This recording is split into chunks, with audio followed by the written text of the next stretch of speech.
Death has a funny way of changing things. For me, it happened when my grandma died. I hadn't seen her since I was a kid, but apparently she'd been running a business in a town outside the city. I was having a bit of an early midlife crisis, and she left the thing to me. So I sold everything I had, quit my job, and ran to the countryside.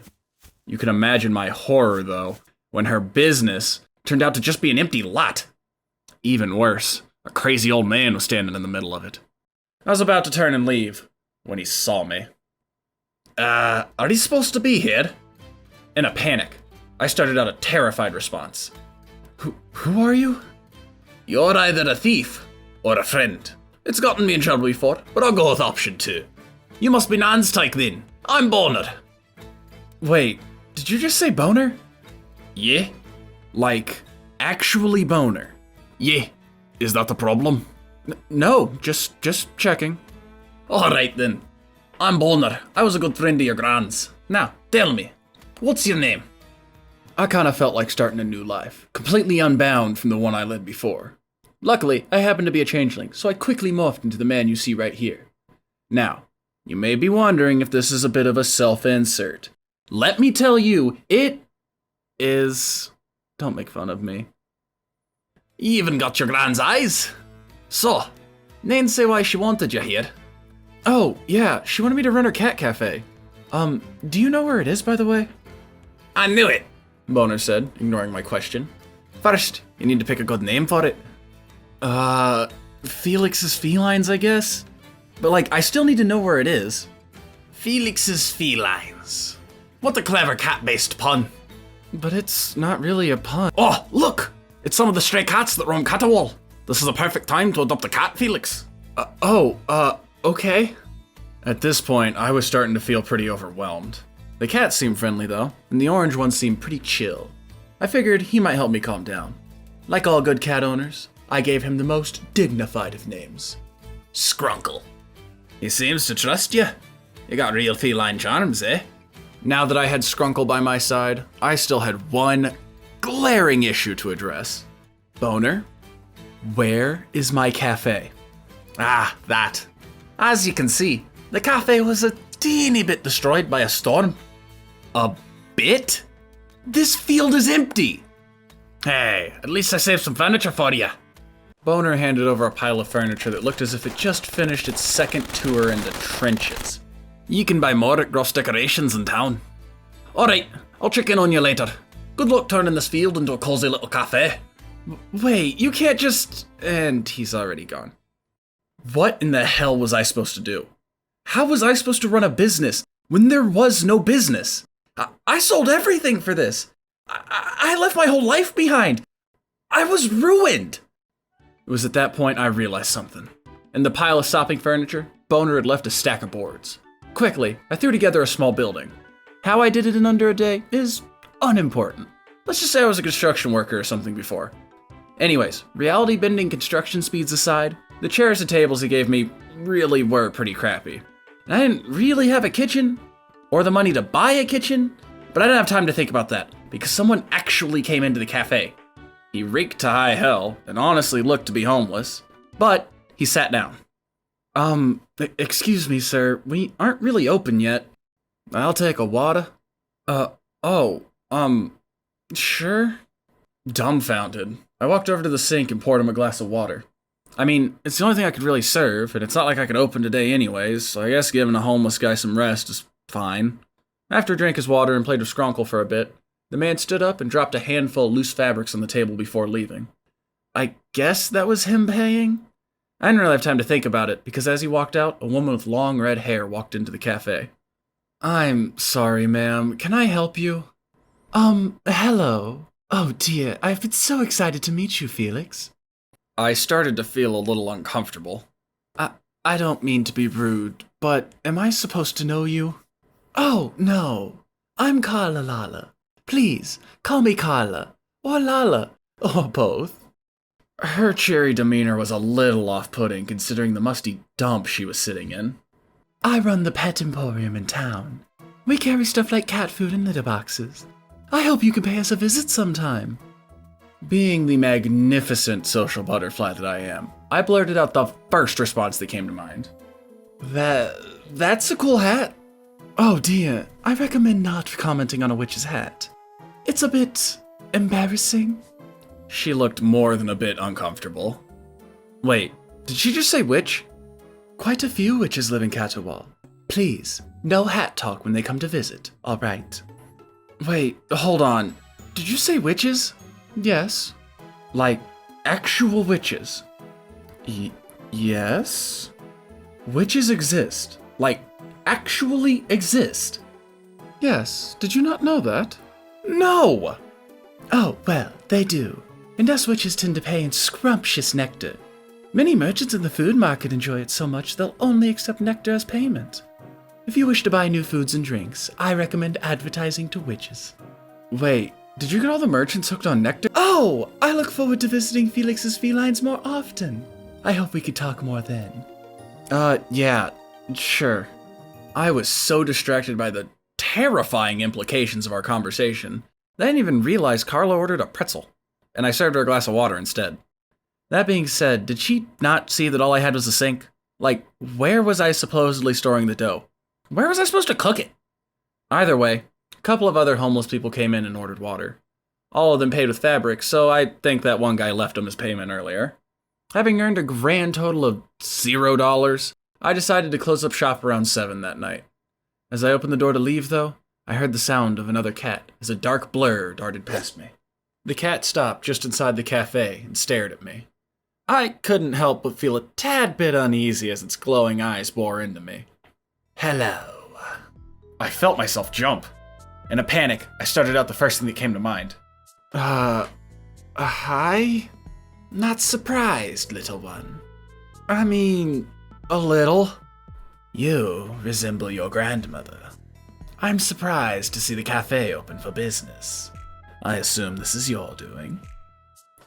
Yeah, I guess. I mean, I inherited the property after she passed, so... The cat that's chosen to shelter here. His paws are soft, and his belly full. This pleases me, little one. That's good? Sorry, I really don't know how to process this. All will be explained in time. For now, I have something to show you. Follow me. It didn't really occur to me until we were in the forest that following a strange magic cat is usually a bad idea in fairy tales. We walked for what must have been half an hour, going deep into the woods. Eventually, we came across a small clearing with an ancient-looking shrine in it. Have you noticed, little one, how your cats have brought delight to the people of Catawal? I mean, the homeless seem to like them, and that witch lady did, but like the town as a whole? Not really? Well, for the sake of my shrine, I ask that you continue your work. Fill all their little hearts with delight, and have them help with restoring this old shrine.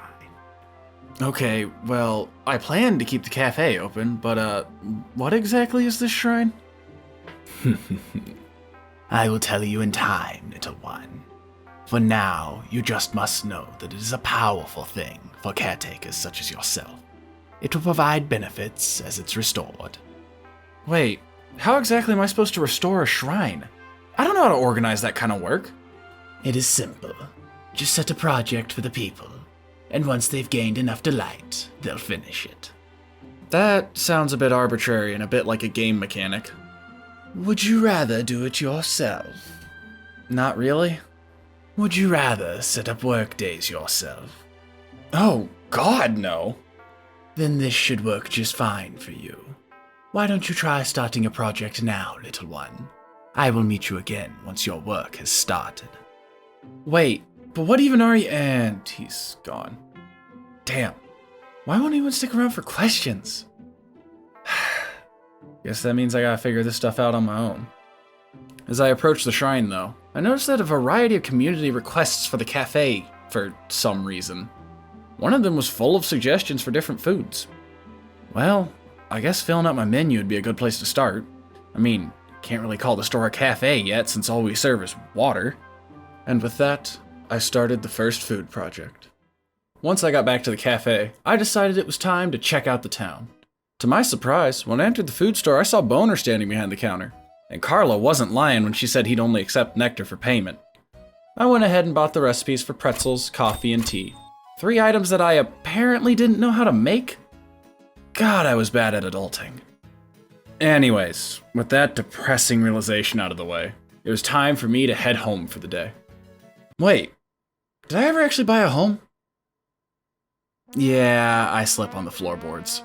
Anyways, day 2! As I opened up shop, I saw a blue-haired girl with absurdly spherical buns standing at the door. As she took a seat, she started to talk. Hey, I hope it's okay to say, what you're doing here is inspiring. Honestly. Thanks? I mean it, really. Anyways, I'm Finley. I make music? Not for money though, unless you count my mom's Patreon sub. I bet you didn't think there'd be many artists in Catawal. I mean, there's kinda artists everywhere. True. Either way, Felix's Felines is chill. I bet they'll love it. Anyways, artists can hook you up with jewels. Garth's Decorations charges jewels for most of their furniture. Wait, are you also saying you won't pay with real money? Does anyone in this town use cash? No, not really.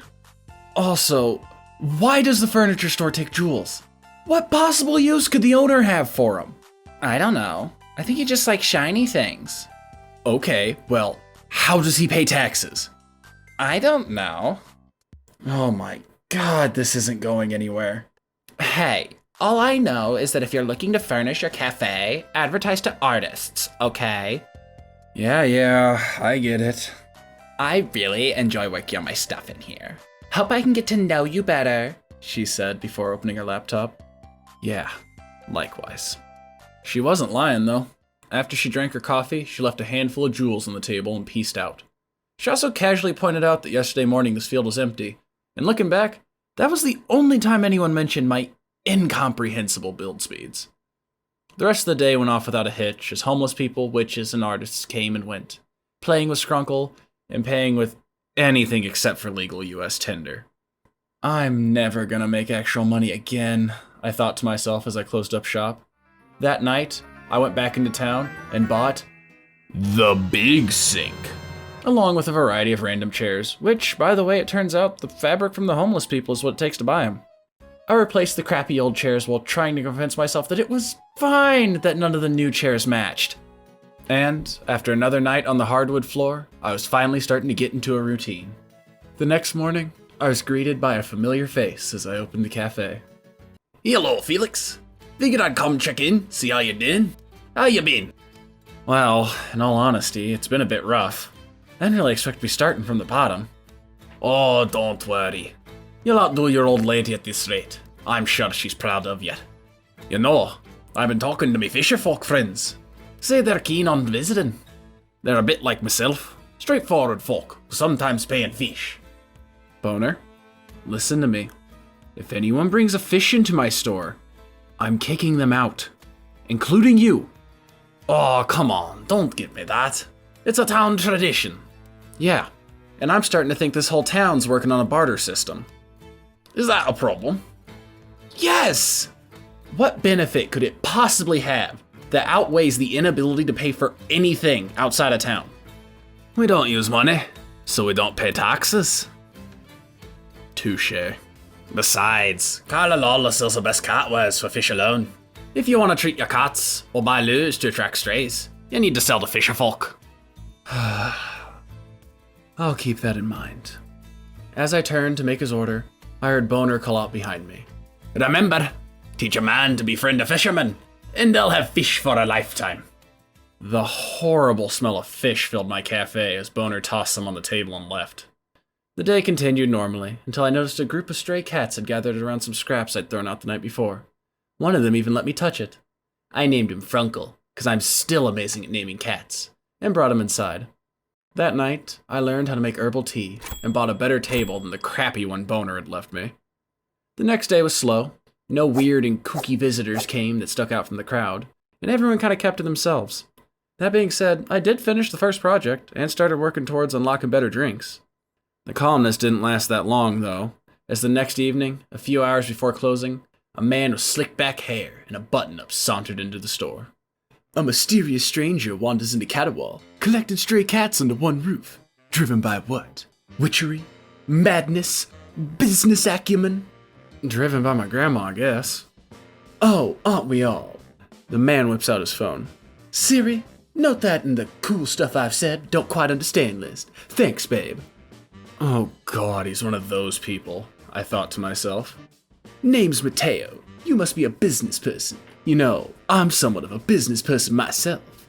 People like me are just looking to blow off some steam and don't mind spending some valuable gold to do so. Wait, did you just say gold? Yes, I did. Like, real gold. That's right, friendo. And you're gonna pay me that for coffee. Of course, friendo. Do you not carry around a little gold? No! Well, deluxe furniture can only be bought with gold. If you want the good stuff, advertise to us business folk. Siri, please add Felix's felines to the hate cats list. Thanks, sweetheart. Now, back to the grind. Toodles. With that whole draining interaction out of the way, I abducted another stray cat off the street that I named Deborah because she was a refined lady, and I knew she would bring a dignified aura to the cafe. As he left, Mateo dropped a couple of hunks of gold on the table. And judging by how heavy they were, I'd say they're probably the real deal. Maybe this was how I could actually make some money for retirement. That night, I bought a cutting board along with an even better table, and went ahead and put the one I bought before in storage for whenever I could afford to expand the store. As day 6 rolled around, a kid in a leather jacket with tacky green hair walked into the store. Excuse me, can I take your order? Oh, hey, new kid. You're doing that thing people do when they want to chat. When they open their mouth and words tumble out. No, I was just taking your order. I'm Arwell. Don't bother introducing yourself. Won't be long before you're out of here anyways. Bro, I just want to take your order, I thought to myself. Besides, your whole tough guy act isn't hiding how awkward you are. Of course, I could never say that to an actual customer. Nice to meet you, Arwell, I say through a gritted smile. God, you wouldn't make much of a punk. That's right, I'm a punk. You know a couple of other punks too. We're pretty cool. Can he not hear how dweeby that sounds? Me and my punk pals, we scrounge up a lot of sweet materials. If you want to expand this dump, you're gonna need some materials. Or at least that's what I'd say if I wanted to give some advice. Bro, you are trying too hard and it's blowing up in your face. Just stop. It's embarrassing for both of us at this point. You're not the worst. You can tumble words at me later if you'd like. With that landslide of secondhand embarrassment out of the way, I got back to work. The rest of the day was fairly normal, and as Arwell's friends came in, I started to build up a pretty good pile of construction materials. The next day was pretty uneventful. Somehow, I felt like I had met all the unique individuals in town, and there was no one new coming. I got this feeling because Carla stopped by, and as we all know, regulars aren't allowed to return until every regular has introduced themselves. I mean, that's just a law of nature. I decided to advertise to the punks and the homeless so that I could get fabrics for chairs and materials to expand the store. By the time I closed up that evening, I was finally ready to expand. I bought a new chair with my fabrics and expanded the cafe out to slot in my other table. Finally, after a week of hard work, I had started to see some progress. But this was only the beginning of my brand new life.